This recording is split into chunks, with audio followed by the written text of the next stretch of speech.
Here's a quick update on the weather nationally and North American.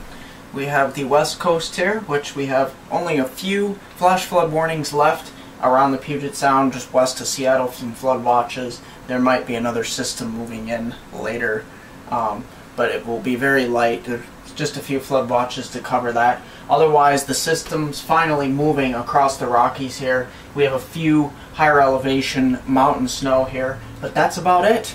We have to go further east here in the north central plains to get into some well, it's not really interesting weather because it's rather a dry warm front and a dry cold front here. And the warm weather continues here in the southern states, continuing off towards the Carolinas and Virginia.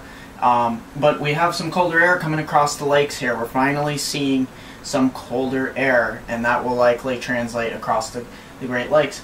Now, if we take a look at the precipitation outlook here, we've got the northwest here, which is actually going to have some precipitation amounts here on the order of maybe 1 to 2 more inches over the next 5 days. This is a 5-day precipitation map. And then here in the developing in the Ohio River Valley here, this is where we got upwards of 1 to 2 inches. This will occur later Monday as the system that's supposed to ride up the base of the Appalachians finally begins to move northeast, and as it does so, it will tap mostly Gulf of Mexico moisture, which will be in the form of rain. Let's take a look at that model, that ECMWF model, which the GFS has been very closely correlated to now. The models are shifting further west today towards Ohio and the lower Great Lakes. This system is likely to head west of the mid-Atlantic and spread a swath of very heavy rain across New York, Pennsylvania, New Jersey, Connecticut, possibly southern New England here, heading down towards Virginia, West Virginia, eastern Ohio.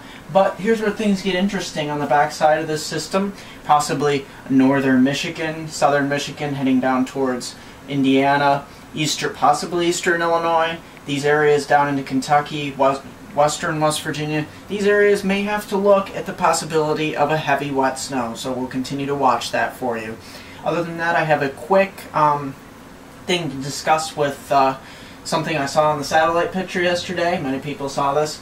This is actually the GOES satellite. You can see the curvature of the Earth, and it actually picked up the moon on a split second image here, one of the frames on the GOES satellite image, so that was very interesting. I'd never seen the GOES satellite pick up the moon, at least in my lifetime.